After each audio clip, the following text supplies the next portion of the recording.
വിളിക്കുന്ന ഒരു അബോധാവസ്ഥയായി തെറി വിളിക്കുമ്പം നിങ്ങളെല്ലാവരും റിപ്പോർട്ട് അടിച്ചെന്ന് കളഞ്ഞാൽ മതി. അത് നാളെ നേരം വെളുക്കുമ്പം അയ്യോ ഞാനത് ചെയ്തു, ഞാനത് ചെയ്തില്ലേ എന്നൊക്കെ പറയും. അതിനകത്ത് വീഡിയോ ഇടാൻ പറ്റില്ല, കാരണം സ്പേസ് ഇല്ല, അത് എൻ്റെ ഫോണാണ്. അപ്പം നിങ്ങളൊരു കാര്യം വിചാരിക്കണം, ആ ചാനൽ മൊത്തത്തിൽ അങ്ങ് റിപ്പോർട്ട് അടിച്ച് കളയുക. നാളെ എന്തായാലും ഒരു പോംവഴി ഉണ്ടാക്കണം. കാരണം രാത്രി വയസ്സായ വാപ്പയ്ക്ക് കിടന്നുറങ്ങാൻ പറ്റുന്നില്ല, ഉമ്മയ്ക്ക് കിടന്നുറങ്ങാൻ പറ്റുന്നില്ല, കൊല്ലും, വധഭീഷണി എനിക്ക്, എൻ്റെ കുഞ്ഞുമക്കൾക്ക്. അപ്പോഴേ എനിക്ക് പറയാനുള്ളതെന്ന് പറഞ്ഞാൽ എന്തായാലും ഞാൻ ഈ ലൈഫ് എടുത്ത് ഇത്രയും ക്രിമിനലിസം ആണെന്ന് അറിഞ്ഞില്ല. കാരണം ഇത് സോഷ്യൽ മീഡിയയിലാണ് കയറി കളിക്കുന്നതെന്ന് ബോധമില്ല. ബോധം എന്ന് പറഞ്ഞാൽ വായിക്കാൻ പോലും നാക്ക് പോലും നേരെ തിരിയുന്നില്ല. ഞാൻ ലൈവിൻ്റെ കുറച്ച് ലാസ്റ്റ് ഭാഗം കണ്ടിട്ടുണ്ടായിരുന്നു. കാരണം എൻ്റെ വീട്ടുകാരെ എന്തുകൊണ്ടാണ് എതിർത്തതെന്ന് പറഞ്ഞാൽ പണത്തിന്റെ കാര്യത്തിലും വേറൊന്നുമില്ല. ഇന്നലെ അവന്റെ കൂടെ നേരിട്ട് വീട്ടുകാർ പറഞ്ഞതാണ്, നീ മദ്യപിക്കാത്ത ഒരാളായിരുന്നു എങ്കിൽ നിന്നെ പിടിച്ച് നമ്മൾ നിക്കാഹ് ചെയ്ത് ഏൽപ്പിച്ചേരാണ്. എൻ്റെ അടുത്ത് പറഞ്ഞാണ്, നീ മദ്യപിക്കാത്ത ഒരാളിനെയാണ് എടുത്തിരുന്നെങ്കിൽ നിനക്ക് നമ്മൾ. അപ്പൊ കല്യാണത്തിന് മുൻപ് മദ്യപിക്കുന്നറിയില്ല, നീ നിക്കാഹ് ചെയ്ത് തരത്തില്ല. ഇതെന്ന് പറഞ്ഞാൽ വീട് അക്രമം, വീട് മൊത്തം അടിച്ചു പൊട്ടിയിട്ട് കാര്യങ്ങളൊക്കെ. എന്തായാലും എൻ്റെ കാറും എൻ്റെ ബൈക്കും എനിക്ക് തിരികെ വേണം, അത് കൊണ്ടുവന്നിട്ട് തരണം. നീ നിന്റെ കാര്യം നോക്കി പോകണം. എൻ്റെ നിഴല് പോലുമായിട്ട് എൻ്റെ മക്കളെ മുമ്പേ എൻ്റെ മുമ്പ് വരരുത്. പിന്നെ ഡ്രസ്സുകളെല്ലാം എന്താ പുറത്ത് എടുത്തു വെച്ചിട്ടുണ്ട്. നിന്റെ അടുത്ത് ഇന്നലെ വാപ്പ കൊണ്ടുപോകാൻ പറഞ്ഞതാണ്. നിന്റെ അടുത്ത് മാന്യമായ രീതിയിലാണ് എല്ലാം സംസാരിച്ച് ക്ലിയർ ആയത്. അപ്പം മൂക്കറ്റം കുടിച്ചുകൊണ്ട് ഇങ്ങനെ കിടന്ന് അപമര്യാദയായ രീതിയിൽ കൊല്ലും, അതും ഇത് വെള്ളരിക്കാൻ പറ്റണമെന്നും അല്ല. നീ നിന്റെ ഉമ്മയും ആ വീട്ടിലുള്ള ആ ഒരു വയസ്സായ ഒരാളും അവർക്ക് പോലും നീ കിടന്നേക്കാളും കൊടുക്കുന്നില്ല. അവരെന്തേലും ഒന്നും പറയാൻ പറ്റൂല, നിസ്സഹായ അവസ്ഥയാണ്. പിന്നെ വേറൊരു കാര്യം പറഞ്ഞുതരാം, നീ ജന്മം നൽകിയൊരു കുഞ്ഞു വയറ്റിലിട്ടിട്ടാണ് നീ അത്ര എന്നെ അക്രമം ചെയ്തത്. നീ അയൽവാസികളെ ചീത്ത വിളിച്ചു. നിന്നെ ഒരു കാരണവശാലും ഞാൻ ഒന്നും പറയില്ലായിരുന്നു. നീ അയൽവാസികളെ, സ്ത്രീകളെ രാത്രി അർദ്ധരാത്രി 11-11:30 നീ ചീത്ത വിളിച്ചു. എന്തിന്റെ പേരിൽ? എന്നിട്ട് നിനക്ക് ഇന്നലെ ചോദിച്ചപ്പം അത് നിനക്ക് ഇല്ലായിരുന്നു. നിന്നെ മാന്യമായിട്ട് വിട്ടാന്തെന്നറിയാമോ? ഒരു ദിവസമെങ്കിലും മക്കള് വാപ്പ എന്ന് വിളിച്ചു രീതി. നീ ഇന്നലെ അഭിനയത്തിൽ നിന്ന് കണ്ണിറുക്കി കാണിച്ച് എന്തെല്ലാം ഇവിടെ അഭിനയം വരുന്നതെന്നറിയാമോ? വിശക്കണമെന്ന് പറഞ്ഞ് വന്നു കയറി. നിനക്ക് ഇപ്പൊ ഒരു വീടുണ്ടല്ലേ, ആ വീട്ടിൽ പോയി നിൽക്കാനല്ലേ പറഞ്ഞത്? നിനക്ക് നല്ലൊരു ആണത്വം ഉള്ളവരാണ്, ബാക്കി കാര്യമുള്ളവരാണ്, കുടിക്കാതെയൊക്കെ നിൽക്കാൻ നിന്നെ കൊണ്ട് പറ്റിയിട്ടുണ്ടെങ്കിൽ നിനക്ക് കുടുംബം ചെയ്ത്. നിന്നെ കൊണ്ട് പറ്റൂല അത്. കാരണം നിനക്ക് 24 മണിക്കൂറിൽ അത് ഉള്ളിൽ ചെല്ലണം. എന്നെ കൊണ്ട് അത് പറ്റത്തില്ല. കാരണം ഇനി എൻ്റെ കയ്യിൽ പറ്റത്തില്ല. കാരണം കൊച്ചുങ്ങൾ വളർന്നു വരുന്നു. നിന്റെ അടുത്ത് 5 രൂപ കൈ ഉണ്ടാക്കാം. എത്ര ജോലി വേക്കൻസി പറഞ്ഞെന്നറിയാമോ? നിനക്ക് ആര്യവേലയില്ലെങ്കിൽ പോയി ബസ് ഓടിച്ചുകൂടി? അവിടെ ചെല്ലുമ്പോഴും നിനക്ക് പെണ്ണുങ്ങളൂടെ. അപ്പൊ എനിക്ക് ഇത്രേ പറയാനുള്ളൂ, ക്രിമിനലിസം നമ്മളൂടെ വേണ്ട.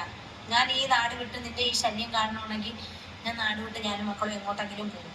ഇത് നീയാണ് നിന്റെ ഉത്തരവാദി മൊത്തം.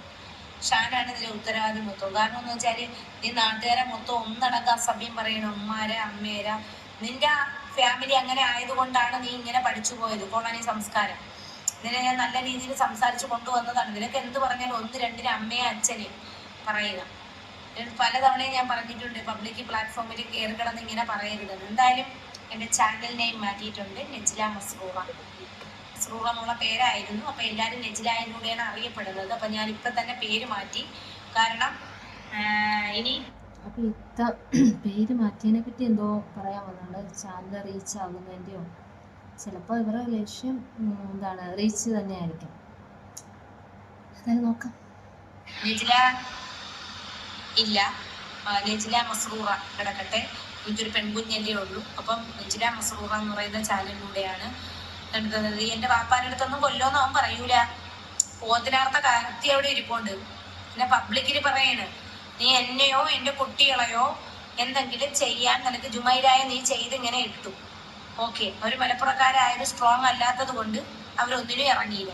നിന്റെ കള്ളത്തരമെല്ലാം ഞാൻ കേട്ടു. പക്ഷെ ഇനി നീ ഇറങ്ങി നീ വല്ലോ കുത്തുകേസിൽ ആലുവയിലൊരു കേസുണ്ടല്ലോ, നീ വല്ല പ്രതിയാണെങ്കിൽ ഞാൻ സോഷ്യൽ മീഡിയ ഉപയോഗിക്കുന്ന ഒരാളാണ്. നിന്റെ അടുത്ത് ആദ്യമേ പറഞ്ഞിട്ടുണ്ട്, നീ ഒരുപാട് എന്നെ അടിച്ച് ദേവോപദ്രവം മൊത്തം ഈ കൈകൾ മൊത്തം ചെയ്തിട്ടുണ്ട്. നീയാണ് തന്റെ ഈ പിച്ചാത്തിക്ക് അന്ന് കണ്ട എന്റെ പിച്ചാത്തി നീ വെട്ടി ഇതാക്കിയില്ലേ, ഈ കയ്യിലുള്ള ഈ അടയാളങ്ങൾ മൊത്തം കണ്ടാക്കളെ, ഇതെല്ലാം ഇവൻ ചെയ്തതാണ്. അപ്പോഴും എനിക്ക് പറയാനുള്ളതെന്ന് വെച്ചാൽ നിന്റെ കൂടെ ജീവിക്കുന്നതിനെക്കാട്ടിയും ഭേദം ഞാൻ കടലിച്ചാടി മരിക്കുന്നതാണ്. നാറ്റു നിനക്ക് മദ്യപാനം ഒഴിവാക്കാമായിരുന്നു എങ്കിൽ നിനക്ക് ഒഴിവാക്കാമായിരുന്നു, ഡി-അഡിക്ഷൻ സെന്ററിൽ കൊണ്ടിടാന്ന് പറഞ്ഞു. ബാക്കി കാര്യം നിനക്ക് ക്രിമിനൽ മൈൻഡാണ്. കാരണം നീ ക്രിമിനൽ കൂടെയാണ് വളർന്നത്. നിന്റെ കൂടെ ഉള്ളതെല്ലാം കൊലപാതകത്തിനും MDMA കേസിനും പ്രതിയാണ്. അതുകൊണ്ട് എനിക്ക് ഇത്രയും പറയാനുള്ളൂ. നെജ്ല ഷാൻ അപ്പൊ ഈ ഷാൻ ഈ കഞ്ചാവായിരുന്നു എല്ലാം ഈ പുള്ളിക്കാരിക്ക് ശരിക്കും അറിയാമായിരുന്നു. എല്ലാം അറിഞ്ഞുകൊണ്ട് തന്നെയാണ് പുള്ളിക്കാരൻ്റെ അടുത്തേക്ക് പോകാനുള്ള ചാൻസ് കൂടുതൽ. പിന്നെ ഇപ്പം കുടുംബം നോക്കുന്നില്ല, അങ്ങനെ കുറേ റീസൺ പറഞ്ഞ് ചിലപ്പോൾ വന്നതായിരിക്കും. ചിലപ്പോൾ അവരുടെ സാഹചര്യം കൊണ്ടായിരിക്കാൻ പറയാം, നമുക്കിതൊന്നും അറിയില്ല.